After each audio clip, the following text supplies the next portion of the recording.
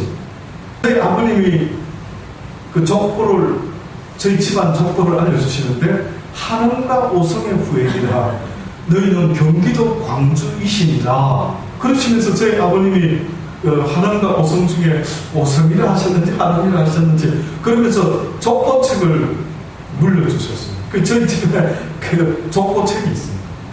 근데 뜻밖에도 유대인들이요, 여러분 아십니까? 족보에 엄청나게 오늘 보니까 창념을 한대.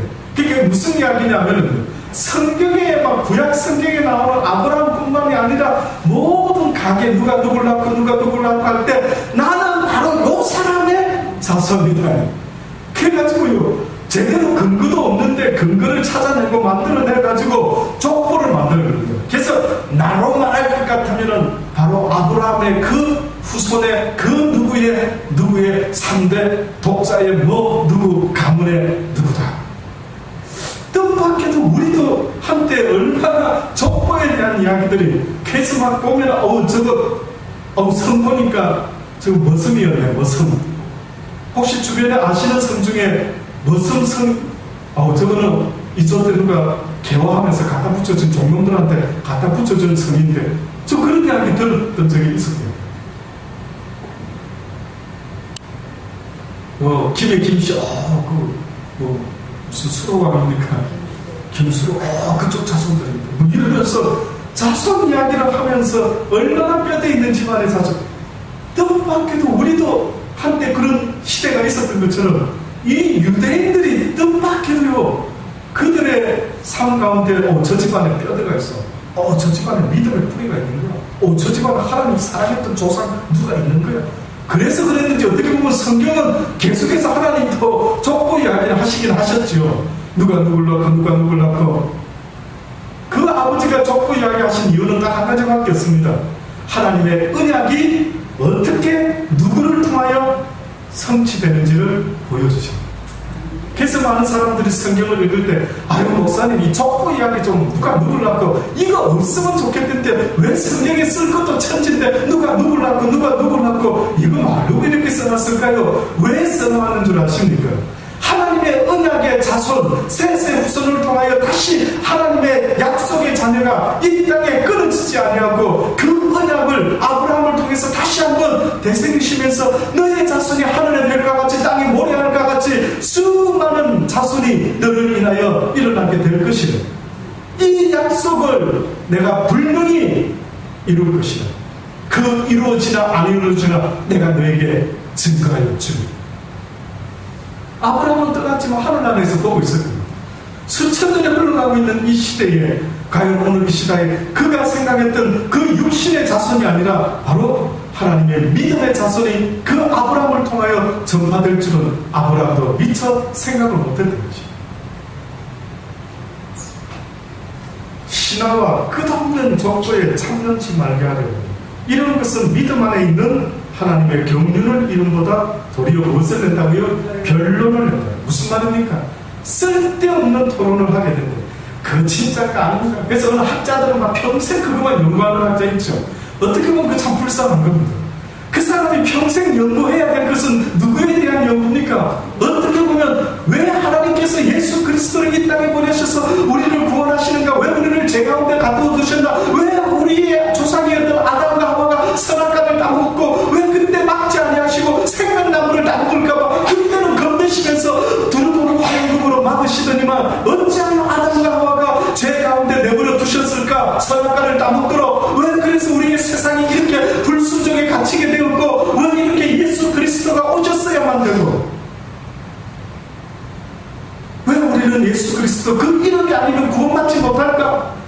왜 아버지가 그렇게 하셨을까? 오히려 그 복음에 대해서 아주 연구를 하고 집착을 가지면 좋겠는데 뜻밖에도 핵심은 빠뜨려 놓고 엉뚱한 연구를 하는 겁니다. 엉뚱한 연구. 저도 한때 학생들을 신학교에서 교회 음악을 제가 종교 음악을 처음에 하다 보니까 교회 음악사를 좀 부탁을 받은 적이 있었어요. 그래서 몇 군데에서 제가 교회 음악사를 강의를 좀 했는데 처음에 저는 속으로 야, 내가 이제 신학교에서 학생들을 가르치는 이런 자리가 되었단 말이야. 야, 어떻게 보면 이게 내 적성에 딱 맞을 거야. 저는 처음에 그런 생각을 했어요. 그래가지고 또 갔더니 어느 신학교에서 예를 들어 목사님, 우리 신학교는 본교에서 이런 자료가 다 내려옵니다. 그래서 요것을 한 학기에 마치셔야 되고요. 또 이런 것들이 있습니다. 이렇게 알려주는데 또 보니까요. 그냥 딱 정해놓은 것에 그 시간 안에 이걸 다 마쳐야 합니다. 그러니 한 학기, 두 학기 한번 해보니까요. 같은 말 또 하고 또 하고 또 하고 딴 말 하고 싶어도 딴 말은 못하고 그냥 그런 교회 음악사 이야기를 하고 앉아있는 그런 내 모습을 볼 때 어느 날 저 한쪽 깊은 심령 속에서 이거는 못할 짓이다. 이건 나한테 적성이 안 맞는 것 같아. 안 맞더라고. 못하겠더라고.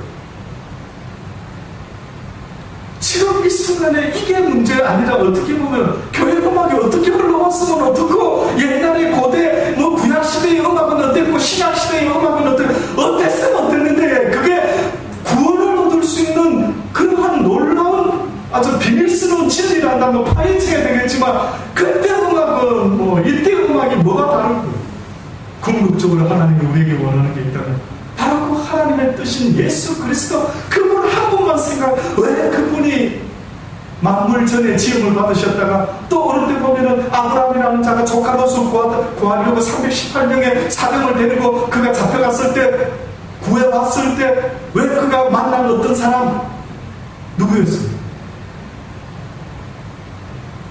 어떤 제사장을 만났다 하지 않습니까? 누구였죠?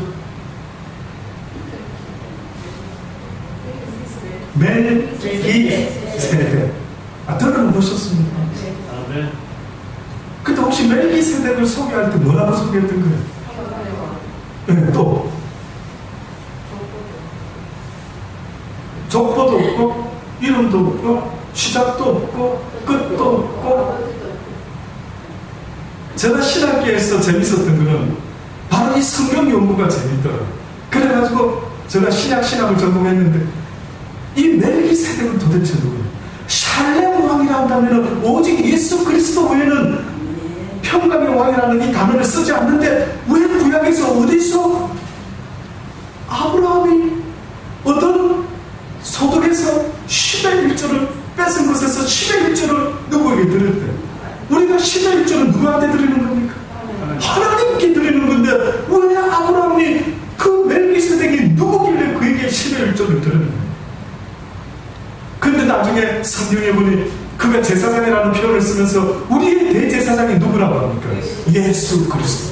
왜 구약에서는 멜기세덱으로 등장하시고 왜 신약에서는 예수 그리스도로 그의 이름으로 등장하실까? 이거를 연구하고 고민하고 좀 파헤치고 이러는 거는 이해가 되는데 교회 음악사를 해보니까 이거는 좀 그렇더라고요. 그때 저의 꿈을 적었습니다. 그때 뭐 가르치면 참 재밌겠다.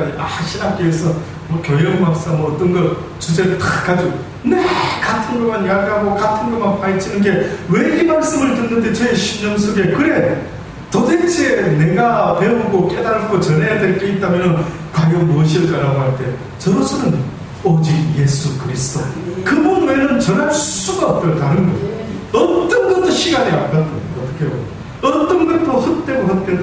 그래서 지금 바울이 말합니다. 경계의 목적은 또다시 말하면 율법의 목적은 또다시 말하면 하나님의 계명의 목적은 청결한 마음과 선한 양심과 거짓이 없는 믿음으로 나는 뭐라고요? 사랑이언을. 아멘. 아멘. 지금 다시 말하면 바울이 우리에게 말하는 것은 계명을 준 것은 율법을 준 것은 어떻게 보면 그 목적은 너희들로 하여금 청결한 마음과 선한 양심과 거짓이 없는 믿음을 가지도록 해서 결국은 사랑을 만들어내는 것이죠. 결국은 바울이 전하고 싶은 것은 이 복음을 통해서 우리의 모습이 양심이 깨끗해지고 거짓 없는 온전한 청결한 믿음에 이르러서 결국은 하나님을 사랑할 수밖에 없는 결국은 그 하나님의 사랑 안에 머물 수밖에 없는 그래서 그 사랑을 나타낼 수밖에 없는 사람들로 만들어내겠대.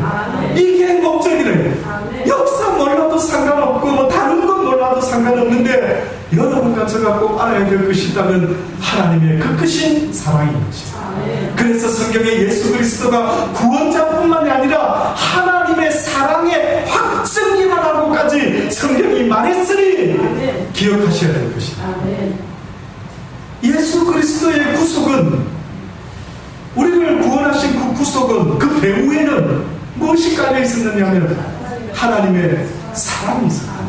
우리에 대한 그 사랑, 하나님이 세상을 이처럼 사랑하사, 하나님이 사람들을 이처럼 사랑하사 독생자를 주셨으니 누구든지 저를 믿는 자마다 멸망치 아니하고 영원한 생명을 얻게 하려 합니다. 하나님이 사랑했다. 그의 사랑이 이렇게 나타났으니 십자가에 달린 예수 그리스도가 하나님의 증거이다.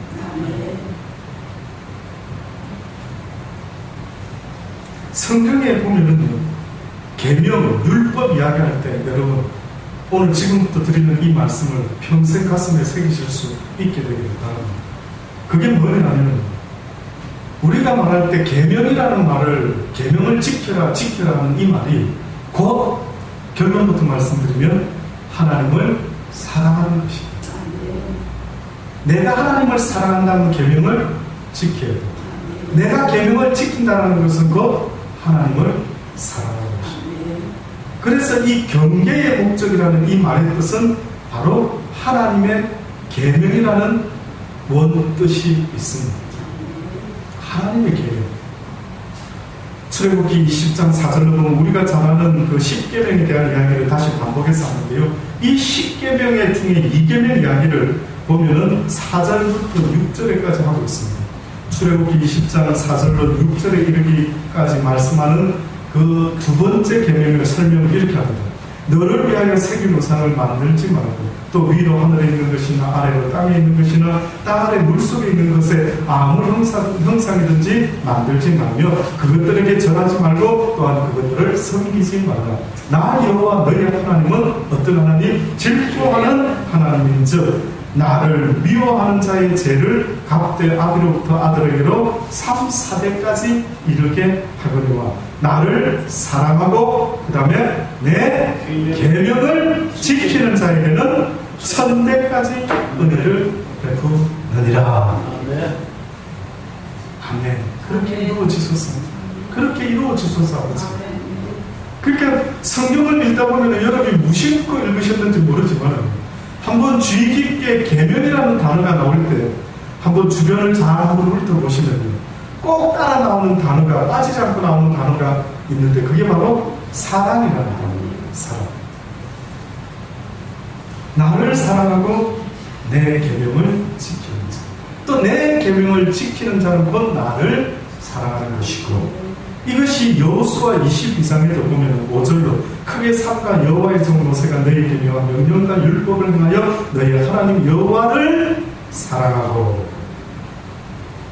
여호와의 종 모세가, 여호수아가 지금 모세의 이야기를 백성들에게 전하는데 우리의 하나님의 종이었던 우리의 그 지도자였던 모세가 명한 율법과 명령을 행하여 너희 하나님 여호와를 사랑하고 그 모든 길로 행하며 그 계명을 지켜 그에게 친근히 하고 너희의 마음을 다하며 성품을 다하여 그를 섬기지니라. 결국은 그를 섬긴다는 것은 또한 그를 사랑하는 것이요, 또한 그에게 친근히 가까이 간다라고 친해진다는 것은 곧 그의 계명을 지키는 자. 우리가 지난 시간에 기억나십니까? 여호와를 경외하는 자는 무엇에서 떠난 자여야 한다고요? 악에서 떠난 자예요. 그 말은 하나님의 말씀에 순종해서 하나님이 악을 가까이 하지 말라는 그 말씀처럼 하나님을 사랑하는 자, 하나님을 경외하는 자는 그 말씀처럼 악을 멀리하는 자를 이야기를 했던 것입니다. 그래야만이 하나님과 더 가까워집니다.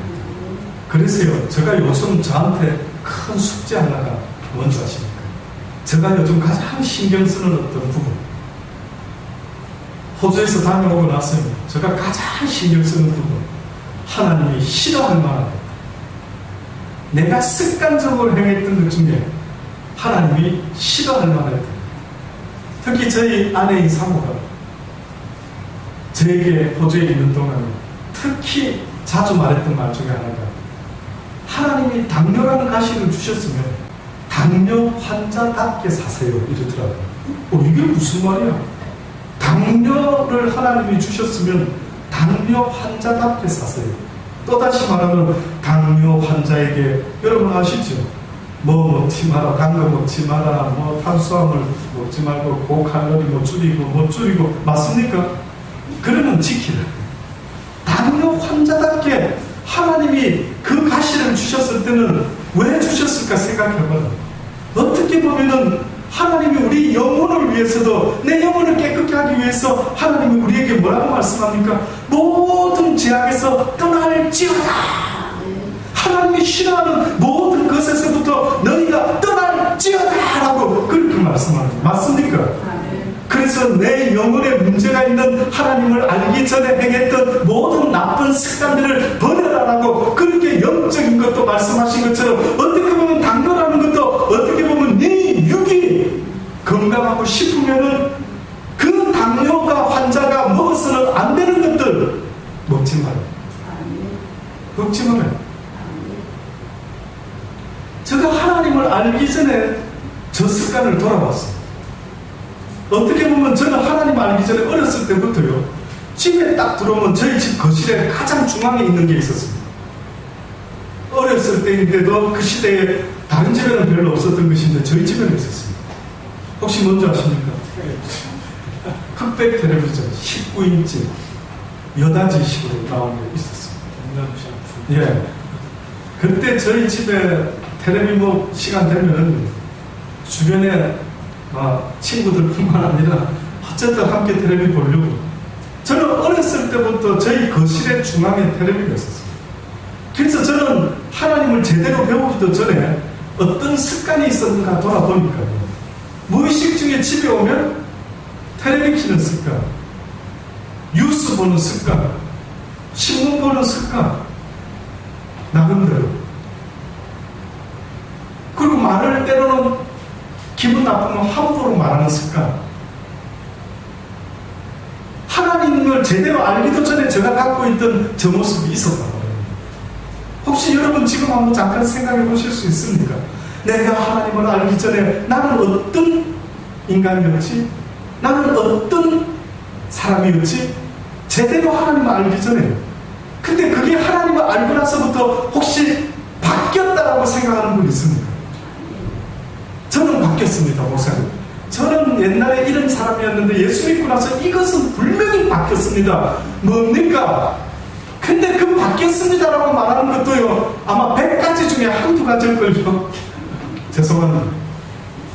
아닙니까? 너무 심합니까, 제가? 아니면 뭐 100가지는 한 10가지 중에 한두 가지 바뀌었을까요? 나라는 캐릭터가 바뀐 모습이 만약에 10가지 정도 있었다면 그 중에 한두 가지 확실히 바뀐 건 뭘까요? 그래서 옛날의 사람을 여러분이 10년 전, 20년 사람을 길에서 만났어요. 만나가지고 잠깐 커피 한잔 하는데 어머나 그 사람이 여러분을 쳐다보고 어머나 너 옛날하고 좀 다르네? 어머 너 옛날에 안 그랬는데 혹시 그런 소리 들어보셨습니까? 내가 좀 바뀐 것 같아? 야 너 좀 뭐가 느낌이 다른데? 너 그때 옛날에 굉장히 막 말도 거칠고 막 수다스럽고 너 그때 옛날에 막 얼마나 막 악착스럽고 어떻고 저떻고 했는데 지금은 왠지 느낌이 다른데 다른 사람 같은데 혹시 사시면서 내가 예수를 믿은 증거가 교회 다니는 것만이 예수 믿은 증거가 아니라 나의 인격과 인품이 바뀌었느냐는 그 전능자 하나님 때문에 내 모든 삶이 바뀌었느냐라고 물어보는 것입니다. 제가 돌아봤죠.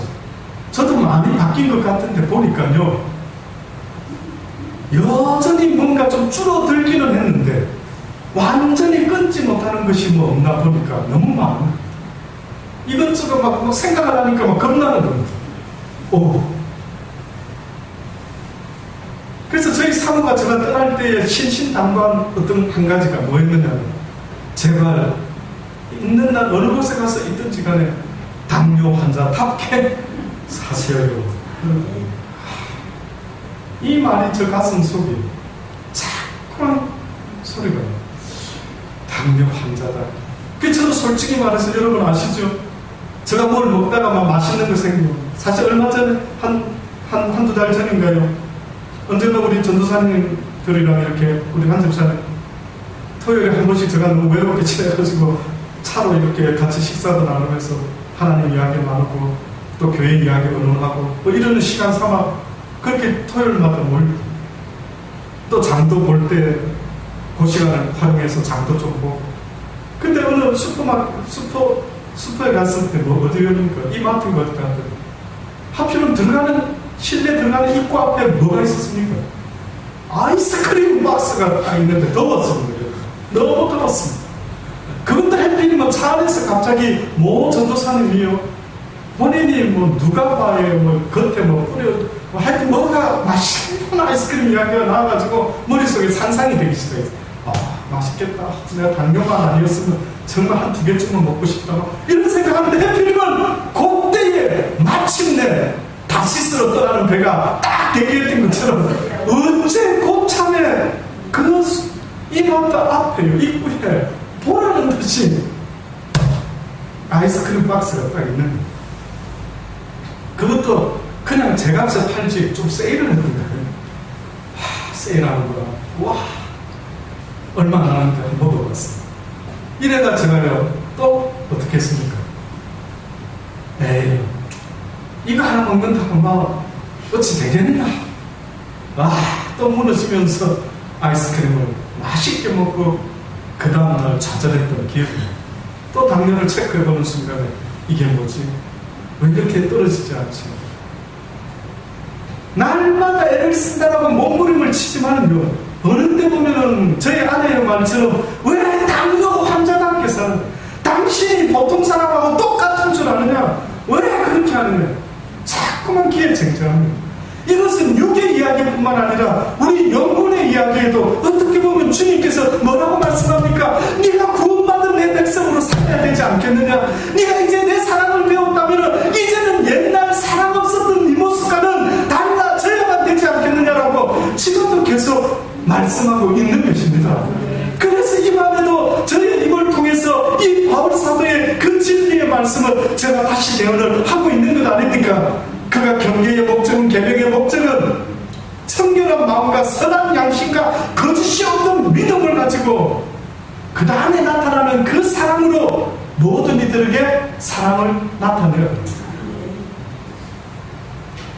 그러므로 내가 주의 계명, 시편 기자는요, 우리가 잘 아는 그 시편 기자는 한마디로 말하면 내가 주의 계명을 곧 정금보다 더 사랑한다.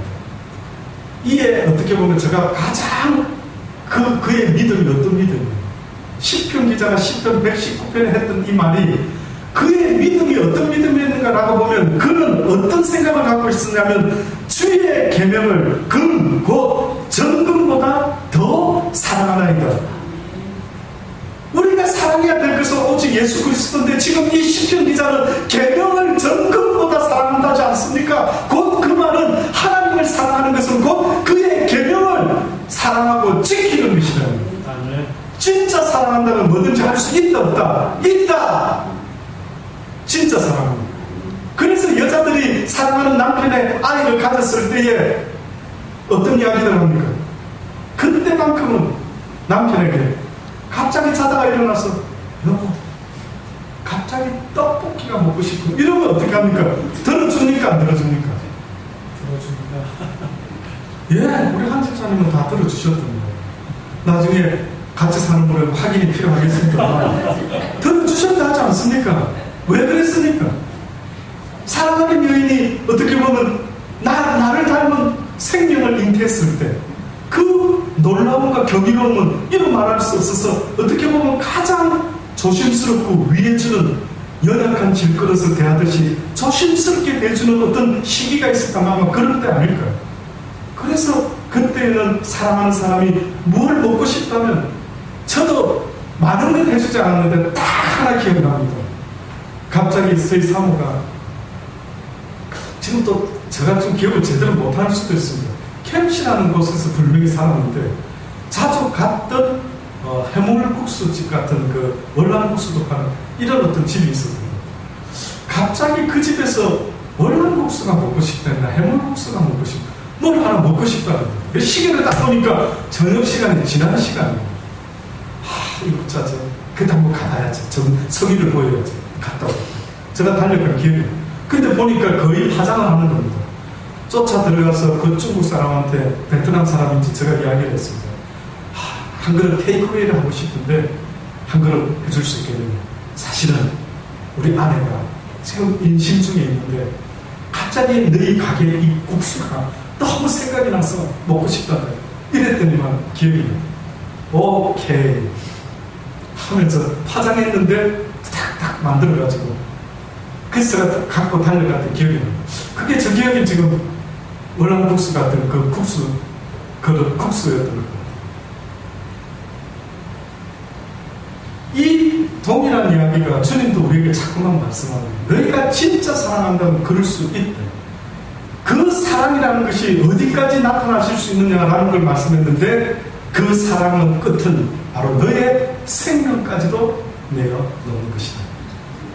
여러분이 하나님 앞에 진정 네가 나를 사랑하였구나, 네가 내 계명을 지켰구나 라고 하는데 그 의미는 네가 내 계명을 지키기 위하여 목숨을 걸었구나 라는 것이 그 전능자 앞에 인정이 되어야 한다는 거예요.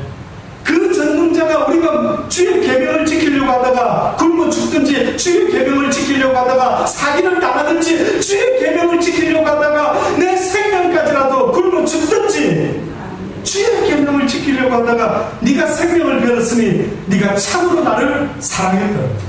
그래서 주님도 우리를 이처럼 사랑했을 때 그분이 우리에게 보여주신 최후의 확정이 무엇이었습니까? 십자가에서 우리를 위하여 피와 물과 온 걸 쏟았다. 곧 그 말은 그의 하나밖에 없는 생명까지라도 우리를 위하여 주셨대. 그것도 사랑할 만한 사람을 위해서 생명을 내어놓으신 게 아니라 누굴 위해서 생명을 내어놨다고 말합니까? 죄인 되었을 때 아직도 하나님을 찾고 구하지 않고 자기의 죄조차도 뭔지 모르던 그 인생들을 위하여 주님께서 생명 바쳐 하나님의 사랑을 확증하셨다. 저는 여러분이 앞으로 기도 생활도 중요하고 다 중요하지만은요, 기도할 때마다 주여 내가 아직도 주님과 가까이 할 수 없는, 주님이 가까이 나에게 다가올 수 없는 그 더러운 제약이 혹시나 저한테 있는 걸 아닙니까? 그래서 주님이 오고 싶은데도, 내가 이렇게 부르는데도, 내가 이렇게 찾는데도, 내가 이렇게 구하는데도 나에게 오시지 못하는 그 이유가 있으십니까? 저는 지금도 버리지 않는 소망은 기억도 언젠가 내 주님을 날마다 내가 보고 싶을 때 보리라. 날마다 주의 인재를 느끼리라. 날마다 그분과 동행하며 살아가는 삶을 살 것이라. 아담과 하와와 같이 주의 동산에서 날마다 거닐며 주님과 함께 얼굴과 얼굴로 정말 그 주님의 모습을 보며 날마다 살아가고 싶다. 그날이 이루어질 때까지, 그날이 이루어질 때까지 또 한 번 돌아보며 혹시 주님은 분명히 나에게 다가오고 싶은데 아들아, 너의 그 죄악이 나와 너희의 관계를 멀리 만들고 말았다. 어찌하면 좋을까? 어찌하면 좋을까? 그래서 왜 안 오셔요? 왜 안 오셔요? 이런 기도도 중요하지만 어떻게 보면 여러분 자신을 돌아보라. 혹시나 내가 아직도 당뇨 환자처럼 하지 못하고 좀 잊을만 하면 또 아이스크림을 먹고 좀 잊을만 하면 또 먹고 싶은 거 사서 먹어버리고 혹시나 그러고 있는 거라. 그러면서 당뇨 수치가 떨어지기를 기다리고 있는 이러한 어리석은 인생처럼 혹시나 여러분의 영적 삶 속에서도 하나님 오시옵소서 오시옵소서 주여 나와 함께 해주옵소서 라고 하면서 아직도 정결하지 못한 마음으로, 아직도 온전하고 성결한 마음이 아닌 아직도 이기심과 욕심과 욕망 모든 더러운 것들이 덕지덕지 붙어있는 이 가운데 혹시는 잊지는 않아야 합니다. 우리가 너무 잘 아는 말씀을 드리고 결론을 내겠습니다. 마가복음 12장 28절로 보면 우리가 잘 아는 말씀이 있죠. 서기관 중에 어떤 한 사람이 어떤 변론이 있었던 것입니다.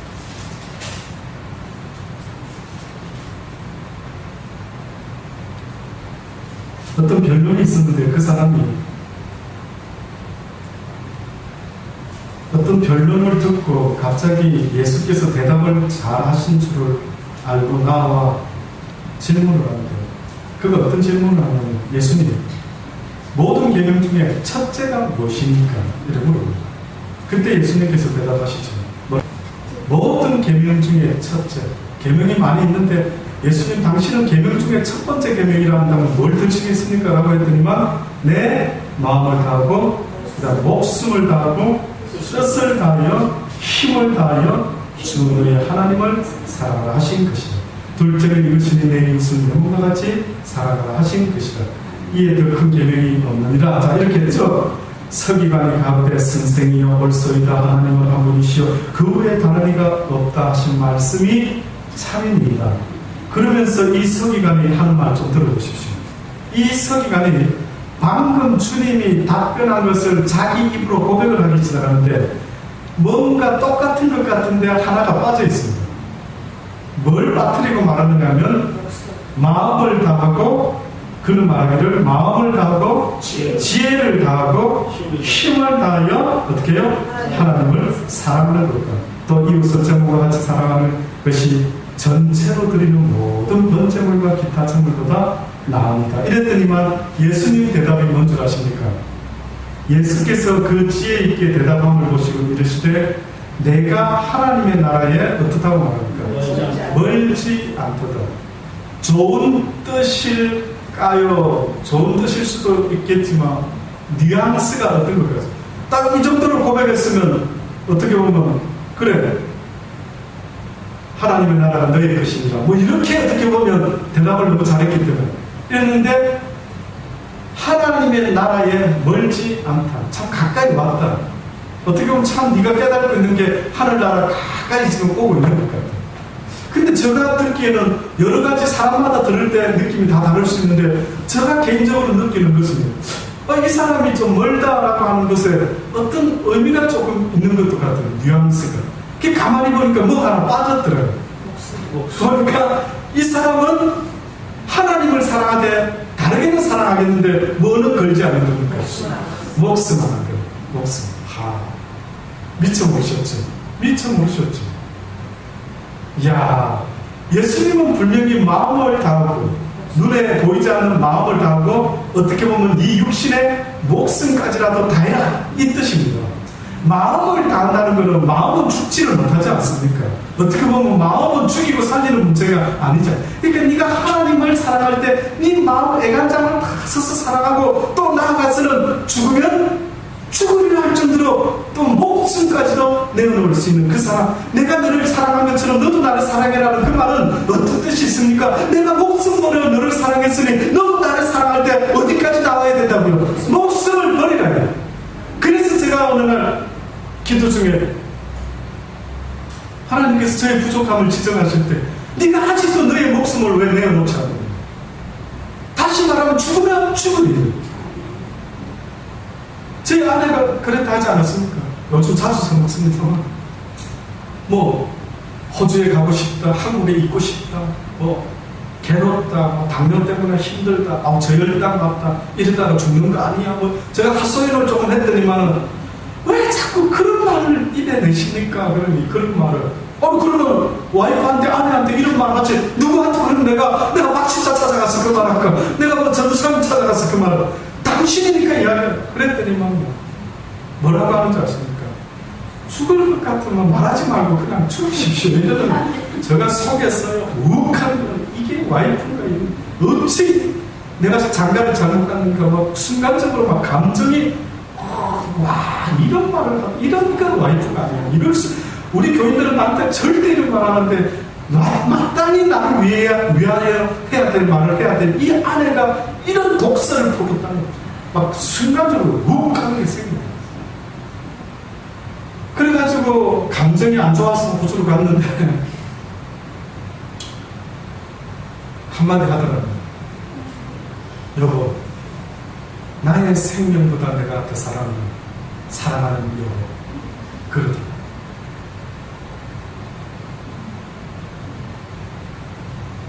머리 갑자기 복잡해. 이 사람이 지금 무슨 희한한 소리를 흘렀지. 나의 생명보다 내가 당신을 더 사랑하는 줄 당신이 아시지 않습니까? 그런 내가 당신한테 이런 이야기를 했을 때 당신이 미워졌다는 생각이 어디서부터 올라오십니까? 사랑하는 내 아내가 나를 위하여 한 그 말이 왜 속에서 올라오죠? 그게 당신입니까? 그게 당신의 실체입니까? 그러더라고요. 가만히 생각해보니까 그건 아닌데. 그렇지, 내가 저 여인이 나를 사랑하는 걸 내가 알지. 그래서 나 하나를 바라보고 부모 형제를 떠나서 호주까지 와서 살아가고 있습니다. 저 여인이 어떻게 보면은 지금 나를 떠나서 어디 가서 다시 시작해야 한다면 누구를 만나서 사랑할 수 있을까?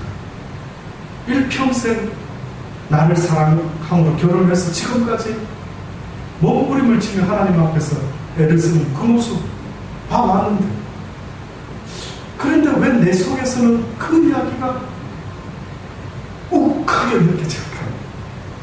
그때부터 또 숙제를 안아가지고, 아버지, 이게 뭡니까? 이게 뭡니까? 내 속에 이게 뭡니까?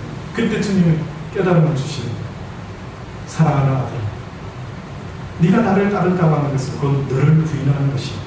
너를 부인한다라고 하는 것은 네 생명을 내어놓는 것이야. 네 생명까지도 부인하는 것이야. 그래서 이제는 너희가 거듭났다는 것은 더 이상 너희들을 위하여 살지 말게 하시고 오직 나를 구원하신, 나를 사랑하시는 오직 이 땅에 한 분밖에 없으신 너를 지으신 자, 너를 조성하신 자, 너를 사랑하셔서 너를 위하여 인간의 몸을 빌려 이 땅에 오신 너를 지은 그 전능자, 그의 그 사랑, 그 사랑이 너도 배울 수 있기를, 네가 그 사랑을 깨닫기를 원한다면 너의 생명까지도 내어놓는 그 순간이 올 때까지 너는 아직도 내 사랑을 다 알지 못하고 있다. 그 깨달음 속에서 계속 몸부림치며 맞습니다. 이제는 아버지께서 싫어하시는 걸 목숨 걸고 지키기를 원하나이다. 주의 계명을 목숨 걸고 지키기를 원하나이다 하면 이제는 다른 어떤 기도 시간도 중요하고 말씀 읽는 것도 중요하는데 행함이 없는 믿음은 죽은 것이다.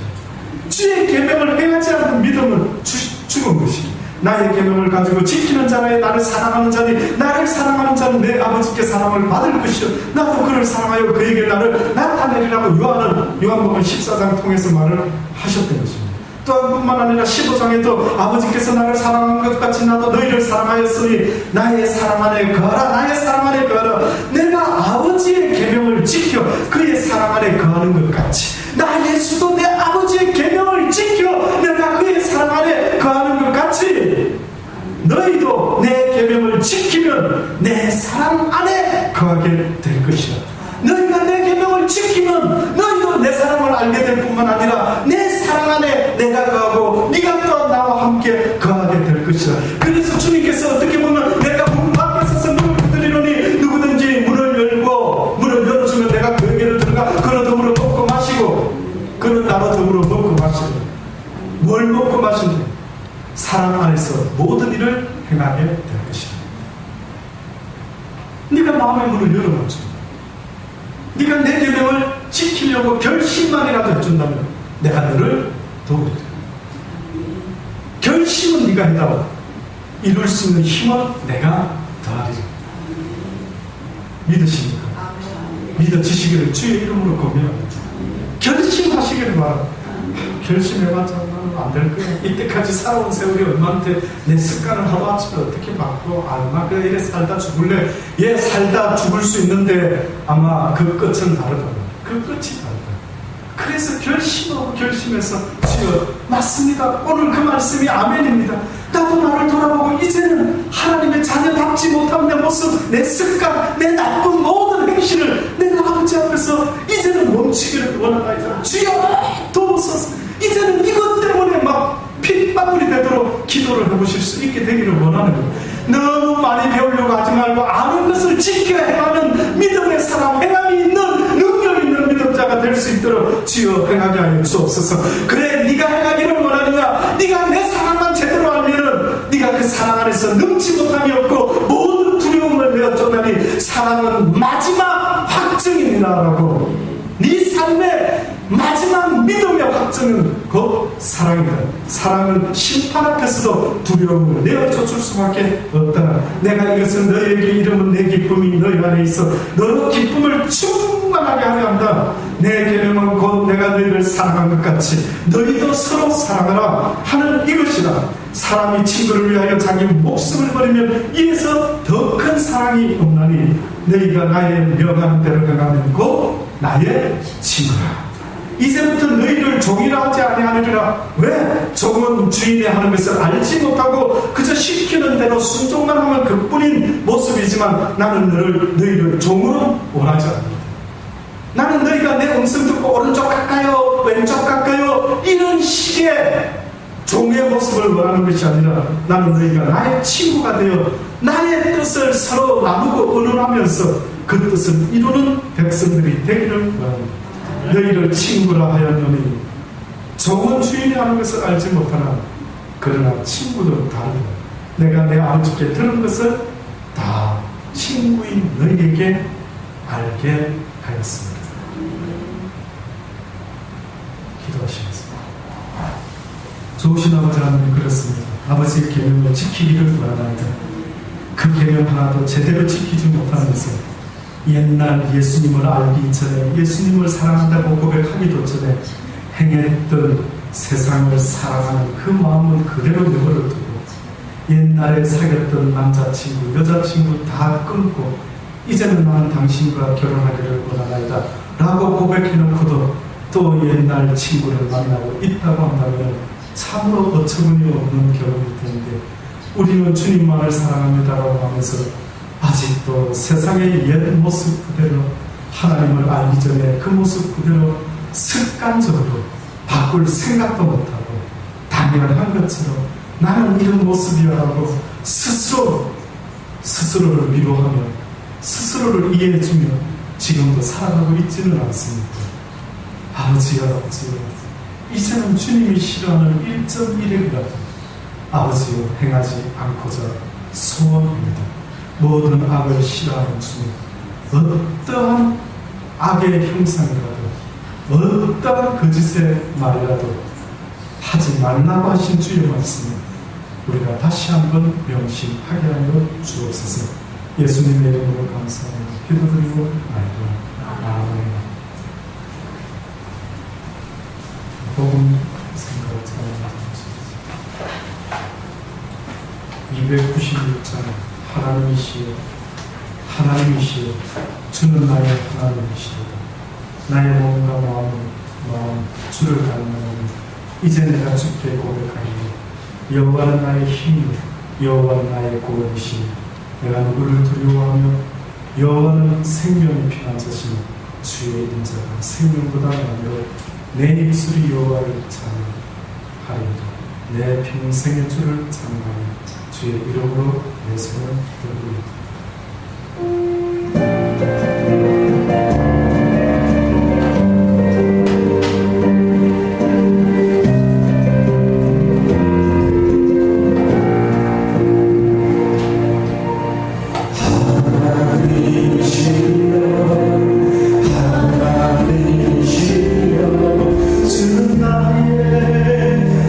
하나님이시여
세우시고 입술로만의 찬양이 되지 않기를 여러분의 마음의 고백이 되기를 여러분의 영혼의 고백이 되기를 여러분이 드릴 수 있는 유일한 찬미의 제사가 되기를 원합니다. 찬양을 듣는 자가 아니라 찬양을 부르는 자가 되기를 원합니다. 여러분의 영혼으로 하나님께 찬양할 수 있게 되기를 바랍니다.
나에게 주어져 있는 마지막 설교의 시간이었던 것처럼 오늘 시간이 나에게 주어져 있는 마지막 기도의 시간이라고